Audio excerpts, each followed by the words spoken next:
Assalamualaikum warahmatullahi wabarakatuh. Perkenalkan, nama saya Aryadian Saputra dari Prodi Teknik Informatika dengan nomor NPM 200403010029 dari kelas D. Saya membuat video ini untuk melengkapi petugas pertemuan 14 mengenai wawasan Nusantara. Pengertian wawasan nasional: dalam wawasan Nusantara ada 3 faktor penentu, yaitu yang pertama bumi atau geografi, kedua manusia atau penduduk, dan yang ketiga yaitu lingkungan. Dengan memperhatikan 3 faktor tersebut, maka suatu bangsa penting untuk memiliki wawasan nasional atau wawasan Nusantara. Wawasan nasional bangsa Indonesia juga sering disebut sebagai wawasan Nusantara. Apa sih wawasan Nusantara itu? Wawasan Nusantara merupakan cara pandang dan sikap bangsa Indonesia mengenai diri dan lingkungannya yang serba beragam dengan mengutamakan persatuan dan kesatuan wilayahnya, dengan tetap menghargai dan menghormati kebinekaannya dalam setiap aspek kehidupan nasional untuk mencapai tujuan nasional.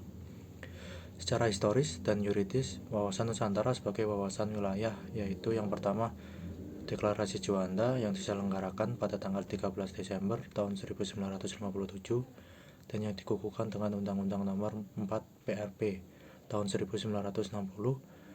Dan yang kedua yaitu Deklarasi Landas Kontinen yaitu pada tanggal 17 Februari tahun 1969 yang dikukuhkan dengan Undang-Undang Nomor 1 tahun 1973. Dan yang ketiga yaitu Zona Ekonomi Eksklusif Indonesia atau ZEEI tanggal 21 Maret 1980 yang dikukuhkan dengan Undang-Undang Nomor 5 tahun 1983.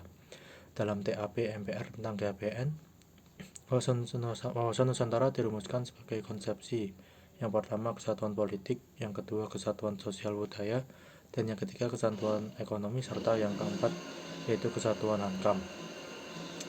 Dalam hal ini, kita akan membahas dasar pemikiran Nusantara atau wawasan nasional. Wawasan Nusantara dibentuk dan dijiwai oleh paham kekuasaan bangsa Indonesia dengan geopolitik Indonesia. Paham kekuasaan bangsa Indonesia yang ke-1.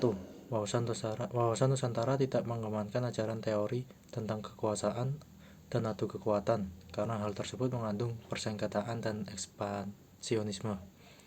Sedangkan geopolitik hubungan dengan pengaruh letak dan kondisi geografis manusia hidup di atas yang akan menjadi penentu wilayah hidupnya. Yang selanjutnya, saya akan membahas tokoh-tokoh geopolitik dan ajarannya yang ada di Indonesia, yaitu pertumbuhan negara mirip dengan pertumbuhan organisme yang memerlukan ruang lingkup agar dapat tumbuh dengan subur. Sedangkan menurut geopolitik Indonesia merupakan kebijaksanaan dalam rangka mencapai tujuan nasional dengan memanfaatkan keuntungan letak dan kondisi geografis negara. Selanjutnya yaitu manfaat nyata wawasan Nusantara, yaitu yang pertama, terintegrasi wilayah darat dan laut Indonesia dalam satu kesatuan. Yang kedua, pertambahan luas wilayah Indonesia, terutama wilayah laut. Dan yang ketiga, menghasilkan cadangan sumber daya alam yang lebih besar. Selanjutnya, saya akan membahas mengenai hakikat wawasan Nusantara. Yang pertama, itu hakikat wawasan Nusantara ke dalam. Hal ini lebih menampakkan sifat dan ciri sebagai kesatuan wilayah laut dengan pulau-pulau di dalamnya yang merupakan satu kesatuan.